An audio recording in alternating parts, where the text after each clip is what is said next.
On today's show, the NBA Draft Lottery is here. It's happening on Monday, May 12th. It impacts the Hawks directly. We'll talk about that and much more right now.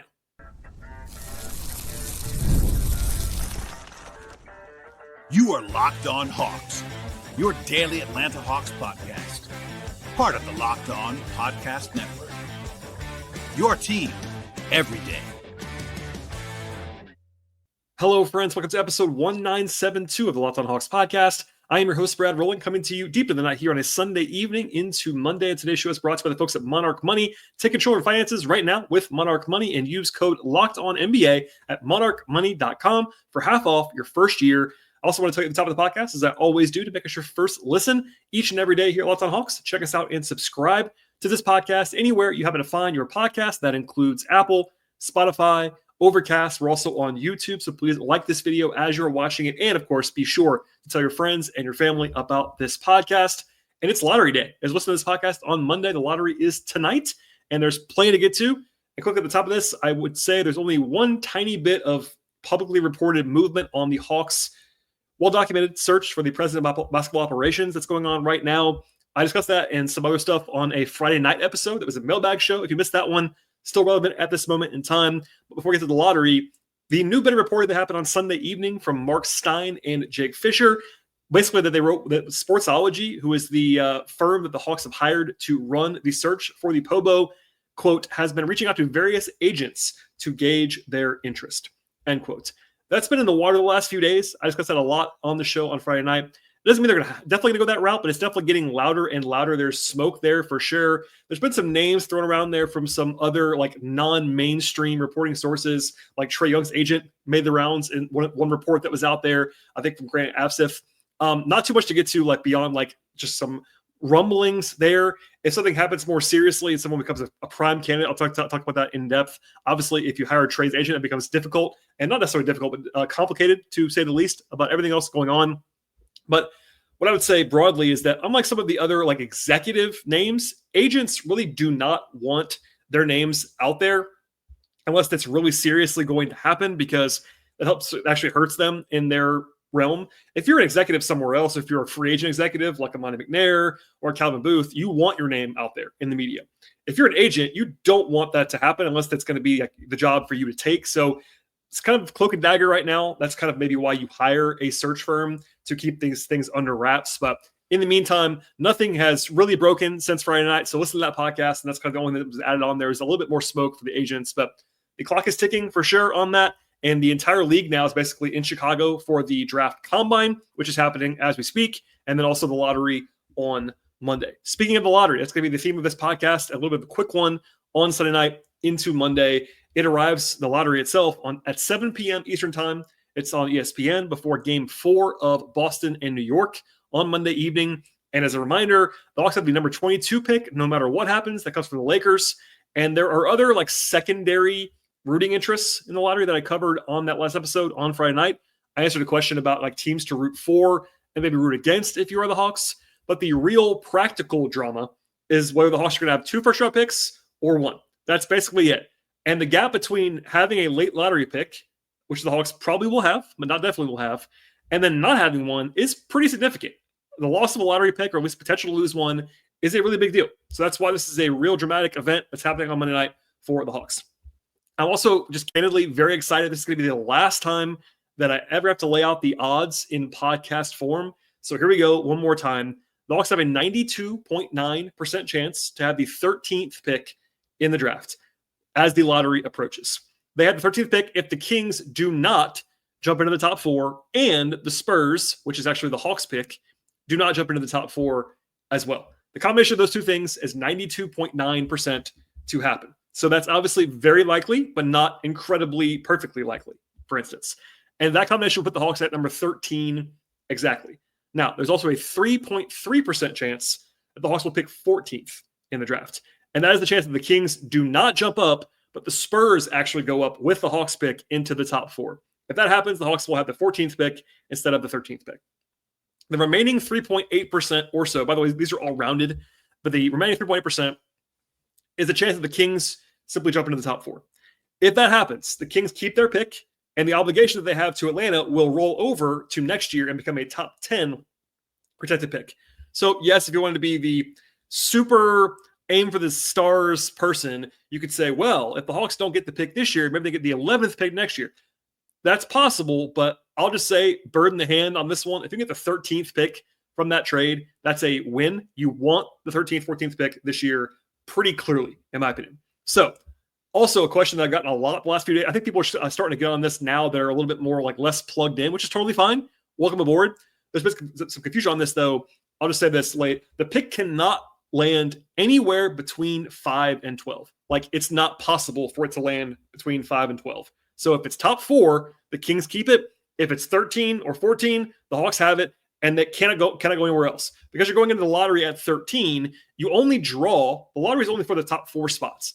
Once the top 4 is selected, it's just the descending order after that. So it's either going to be 1, 2, 3, or 4, 13, or 14. Very simple. So the Hawks cannot have the 5th pick, any of that stuff. And when the lottery happens, by the way, we will know very quickly. They will build the drama up, probably with a commercial break or 2 during the lottery drawing to go to the number 1 pick. Obviously, the Cooper Flag sweepstakes is going to be out there. That makes a lot of sense. If you are the Hawks, though, the big drama is right away. If you see the Hawks at 13 to 14, you will know. If they don't, you will know, and there'll probably be some narration in the middle, but we will not have to wait long for the Hawks' actual result to come up. So it's a big day. I don't want to overstate it. Obviously, like last year's lottery result for the Hawks, if you missed it, the Hawks jumped from number 10 all the way to win the lottery. That was a very lucky scenario. Yes, it was a lottery that nobody necessarily wanted to win more than as much as anybody else. You want to win the lottery, which I said last year a lot, and obviously you do not get ricochet if you don't win the lottery last year. So that worked out well for the Hawks. The consensus was, and this is still true in my opinion, that there was no can't miss obvious top number 1 pick last year. That was the case. Even if I like Ricochet a lot, and I still do. In fact, I like him even more now than I did a year ago. But there was no Flag. There was no Zion. There was no AD in that class. This year, there is that guy with Flag. So that's the big drama that you'll hear. I'm sure it's going to be wall-to-wall Cooper Flag, Dylan Harper coverage tomorrow. That makes sense. But for the Hawks, this is a really, really big deal to either have the 13th pick or not have it. You can trade the pick, but regardless, you want the asset. That's a very cruel word. You want the asset. You just do. You want that pick in your stable to either use, trade, package, or whatever. That's a real big swing that the Hawks will have if they don't have the pick. And again, 96+% chance. So that's not 100. I'll be the first to say that. But obviously, the more likely scenario is they actually get that pick at the end of the lottery, and we'll find out once and for all on Monday evening. All right, the rest of the show will be a mailbag question talking about the Hawks in that pick, by the way, if they get it. And then also at the end of the show, a little bit of a rundown on some pre-lottery mock drafts, because there's obviously, it's officially mock draft season. We're going to know all that and more in just one moment. NBA fans, you know what time it is. Playoff season means big performances and even bigger rewards, and DoorDash is bringing the heat with a slam dunk deal for DashPass members during the 2025 NBA playoffs. It's called They Swoosh, You Score. Anytime a player has 50 points or more in a playoff game, members with DashPass score a free 3-piece crispy tenders combo from Wingstop the very next day. Just place an order of $20 or more and use the code WINGSTOP50 at checkout, and the combo is yours. Crispy, delicious, and totally free. Offer valid noon to midnight the day after the game. Terms apply. If you looked at food delivery services in the past, there just has to be a better way. The place to check out is DoorDash. And with DashPass, you get $0 delivery fees. This was purchased like this one. Just imagine how much you could save over a full season with DoorDash. So here's the play. Sign up for DashPass right now to unlock this and more exclusive deals all season long. And when any player has 50 points or more in a playoff game, if you're a member at DashPass, you can grab a free 3-piece crispy tenders combo from Wingstop the next day with a $20 plus order and code WINGSTOP50. That's DashPass, your door to more savings, more flavor, and more ways to win. Terms apply. All right, so I mentioned this before, a little bit of a breezy show here on Sunday night, a little bit shorter than usual, but a question from Alex, who says, how likely do you think the Hawks are to trade the 13th or 14th pick in a deal for more immediate veteran help? And he says, I have a hunch that the Hawks are not going to be too tempted to trade the pick, given that they have a pick at 22, and all signs point to increased urgency to improve the team to compete next season. So this question's come in a lot of different ways and different formats, and I'm sure it will keep coming. But I wanted to answer it one time now in case they don't have the pick, so it might become irrelevant at some point in time. But the other version of this is about packaging the picks to move up, and I'll talk about that at some point as well. But this is trading the pick or picks for the future. But sorry, for the present, trading them for a player or players in the immediate term. Broadly speaking, it is safe to say this is going to come up during the process between now and June 25th. So this might change based on intel, based on roster stuff, based on the hire of president of basketball operations, all that stuff. But anyway, broadly, I would say the Hawks definitely could trade the late lottery pick in a deal for a player that's more likely to help them win now than a rookie would be. The most recent example for the Hawks doing this was about 10 years ago. They traded a 15th pick in the draft, almost the exact same pick, basically for Tim Hardaway Jr.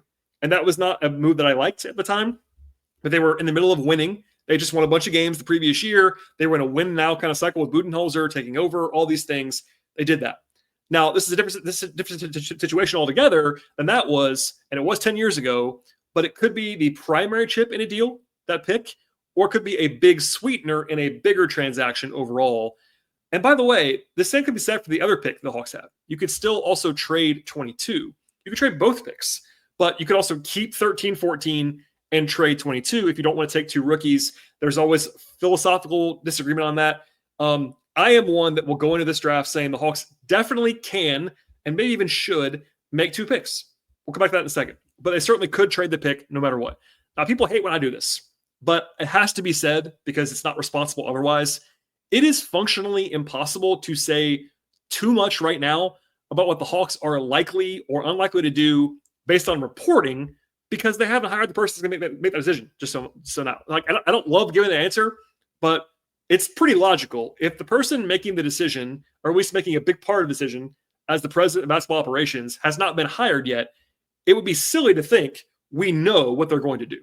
We already won't know for sure, but even the intel, like how can you build it? Obviously, I have people that I talk to in the organization. I know what they think, and people around them think. That all matters. But if you bring in somebody from the outside that has a different opinion, and they have the juice, it could all change. So keep that in mind on all of this stuff.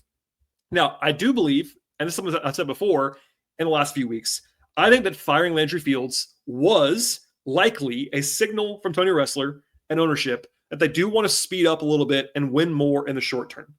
Now, does that mean they're going to have to trade this pick? No, but there is probably some pressure from the top to get better quickly and win more games. You don't have to do that, but it's very natural to kind of assume that. And I've heard that's kind of maybe part of the story here is that the Hawks want to get better, and that's why they want to do some of this stuff now. Now, they don't have to trade picks at all. There's nothing wrong with making both picks. I'll say that a lot between now and the end of June, I'm sure. I love the draft and scouting prospects, and we all have fun with it all the time, but it's definitely an inexact science. What I mean by that is that there are misses in the draft every single year by every single team. Even the teams that I would describe as really, really good front offices or really, really good organizations or good drafting teams even, everybody misses. Like even teams that I can go through a list of this, but the Spurs for a long time had a lot of great picks. They have definitely had some high profile misses. The Thunder have missed on some stuff. Like there are organizations that are definitely better than others. I'll grant you that. But the draft is, I don't want to call it a crapshoot because it's not quite that, but you're going to miss. The Hawks have a pretty interesting record of their own, which I've gone over a little bit in the last couple of weeks, but they have some really, really good picks in the last decade. They also have some really picks that you probably want back.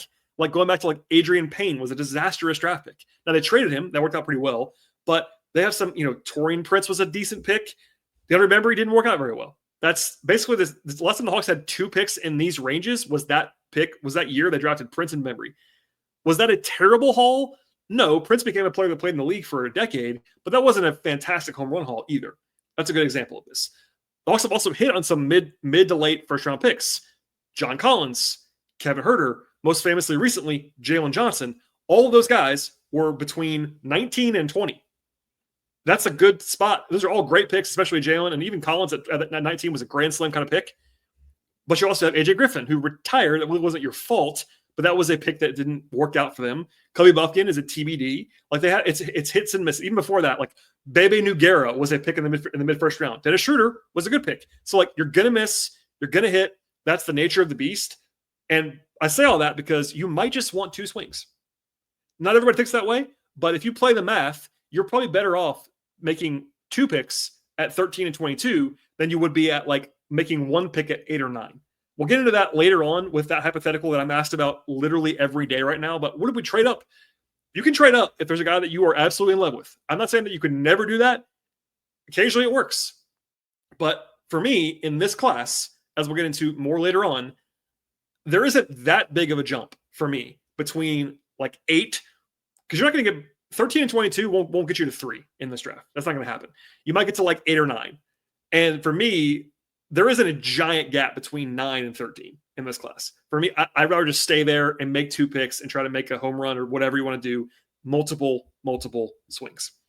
Anyway, I know that's an unsatisfying answer to some degree, but broadly speaking, I think that they definitely could trade one of the picks for immediate help.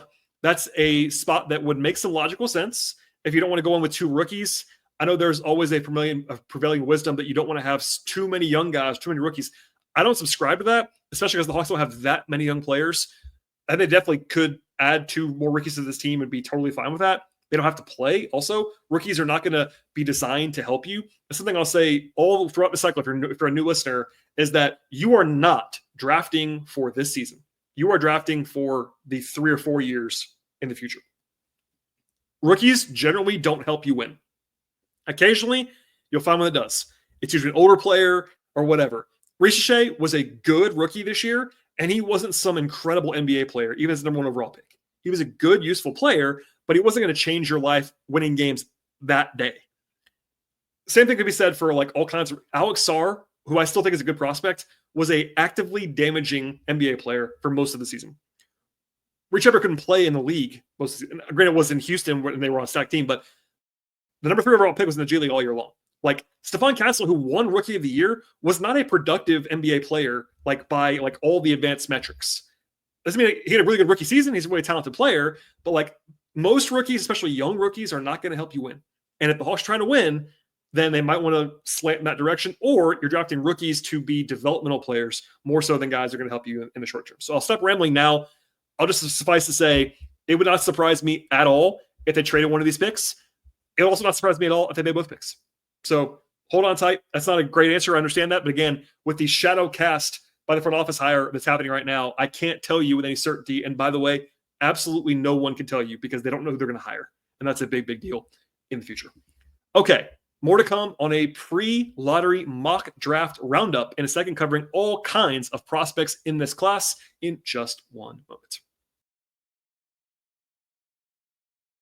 Today's show is brought to you by Monarch Money. We've done this in the past, I'm sure. I looked at my bank account and wonder where all the money went. I know you haven't as well. It's just a common thing that you probably have all done at some point. But between dining out, online shopping, and entertainment, it's easy to lose track sometimes. That's where Monarch Money comes in. Monarch Money is your personal CFO, giving you full visibility and control over your finances. And Monarch Money is not just a budgeting app. It's instead a complete financial command center. You can track your accounts, your investments, and your spending all in one place, so you can actually just stop managing your money and start instead building wealth. When I started using Monarch, I realized how much money I was spending on food all the time. That's just one example, but now I budget smarter and I save more money in the process. Instead of juggling multiple apps, you can use Monarch to check your finances, track your spending, even plan long-term goals, and manage your money in conjunction with your partner. If you want to do that, it can be even smoother than ever as well. Track shared accounts, track personal accounts, set goals, and stay on the same page without any of the stress. Take control of your finances right now with Monarch Money and use code LOCKEDONNBA at monarchmoney.com for half off your first year. That's monarchmoney.com. Use code LOCKEDONNBA, 50% off your first year. Today's show is brought to you by Hungry Roots. Everyone in my house always has something going on. I call this busy season. It's basically every season. I don't have a lot of time to go grocery shopping or cook healthy meals at home, and that is why I use Hungry Roots. Hungry Roots, like using your own personal shopper and nutritionist, all wrapped into one. They take care of the grocery shopping and the meal planning, offering personalized recommendations based on your tastes and your health goals. I love Hungry Roots tailored my orders based on what I liked or that I didn't love. The certain things, for instance, it gets smarter each and every time that you use it. They have high quality, nutritious food, and because of that, you can actually stick to your gut-friendly, high-protein diets if you want to. It will follow what you want and give you the healthy food you're looking for without spending hours of the planning that you might need to in other directions. The meals come together fast as well. 15 minutes or less. 15 minutes or less to prepare meals with Hungry Root. It gives you more time for whatever you actually want more time for, whether it's working out, your hobbies, your podcast, for instance, spending time with family, etc., etc. Take advantage of this exclusive deal as well. Get 40% off your first box plus a free item in every box for life. Yes, for life. Go to hungryroot.com/lockedonnba and use code LockedOnNBA when you get there. That is hungryroot.com/LockedOnNBA, code LockedOnNBA for 40% off and a free lifetime item. All right, and before the lottery actually arrives on Monday, I went and looked at 5 of the more mainstream mock drafts that are out there in advance of the lottery from The Athletic, from ESPN, from The Ringer, Bleacher Report, and Yahoo. These are all going to change because the lottery will shake it up to some degree, and I've done this before. I used to cover the draft in this format at Dime, where I was writing mock drafts before and after. Almost everyone will write a post-lottery mock draft pretty quickly. This stuff's going to change, keep that in mind, but it's really a vehicle to talk about some prospects in advance of the lottery. And it's also kind of a quick snapshot to kind of illustrate one thing, and that's just how wide the range is. When you have a pick at 13 or 14 and 22, your range is massive. What I mean by that is basically anyone from 7 or 8 on a consensus board all the way down to 35 is basically in the range for the Hawks. 25 or 30 prospects, I think, are genuinely in the Hawks range if they have the Kings pick and 22 from the Lakers. That's a lot of players. And it makes life interesting, makes life fun if you're a sicko like I am. Last year, I was casting a wide net until the lottery because the Hawks were in line for the 10th pick. And I was like, man, this is going to be a big range. And then they got to the number 1 pick, and it was very exciting. And we're all happy about that. I know Hawks fans were thrilled about that. It also narrowed the range a lot. It basically came down to 5 players, if that, by the end, that we talked about for 7 weeks between the lottery and the draft. It was not a huge range. This year, the range is going to be, even if they don't get the Kings pick, the range of 22 is pretty wide. So anyway, none of this stuff is fudged at all. It's 5 mock drafts, and none of the picks are repeated in these 5. Again, Athletic, ESPN, Ringer, Bleacher Report, and Yahoo. So that's 10 players right there that are projected for the Hawks to pick. I can promise you that number is a lot bigger than that. For example, these guys are not listed on these mocks, and I believe are in the Hawks range quickly. These are not in any order. Georgia big man Asa Newell, Arizona forward Carter Bryant, French forward Noah Essengay, BYU big guard Igor Demon, UConn wing Liam McNeely, Illinois wing Will Riley, Florida guard Walter Payton Jr., French forward Noah Penda, Alabama guard LeBaron Philon, Stanford center Maxime Renaud, and Washington State wing Cedric Coward, who might transfer to Duke if he doesn't stay in the draft. Now, that isn't a comprehensive list either. There's a lot of guys there, and I didn't even include anyone that might fall. I know Hawks fans are dreaming about Common Malawak or Con Kneppel or whoever it is. Those guys are projected to be top 10 picks. They could fall. That's very possible. So the range is very, very big.